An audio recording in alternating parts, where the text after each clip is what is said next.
And people have been bitching, oh my God, they're taking down our phone bills, they're listening on our phone calls. They're creating what's called a data mine, okay? And who owns a data mine? I know if they got the data mine, we get chaff. The real issue is what are they doing with it? That database was created by a company called ChoicePoint.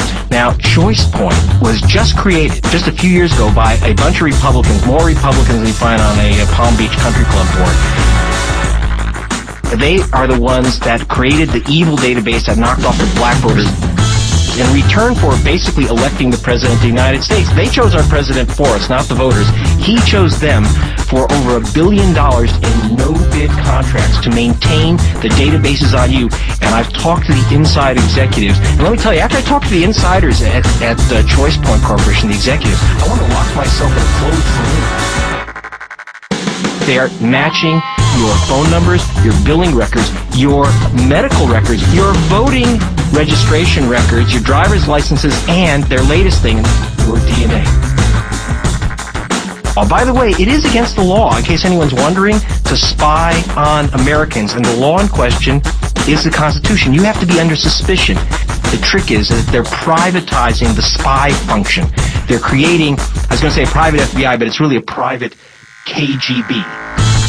Their gimmick is they set up this private company, ChoicePoint, the Republicans. They have, last count, they had 16 billion records, and I know it's at least double that since then. That's illegal for the United States government to keep. They keep the records, and then they sell that information to the U.S. government secretly.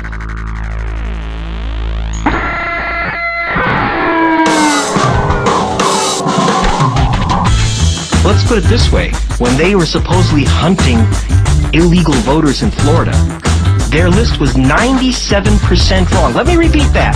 97% wrong. However, it was perfect for Jeb Bush because what it did get right is it identified black voters which they could knock off. That's part of the game, is deliberate wrong. Now, they also got wrong 25% of the DNA evidence in rape cases in Illinois until the police caught them faking the evidence in rape cases. Can you imagine? Then they got fired. You got to understand, this is not the Mounties who get their man. This is the Mounties who get the political targets for their men. That's what it's about. I took over George Orwell's old column. He'd appreciate all this, you know? He'd love it.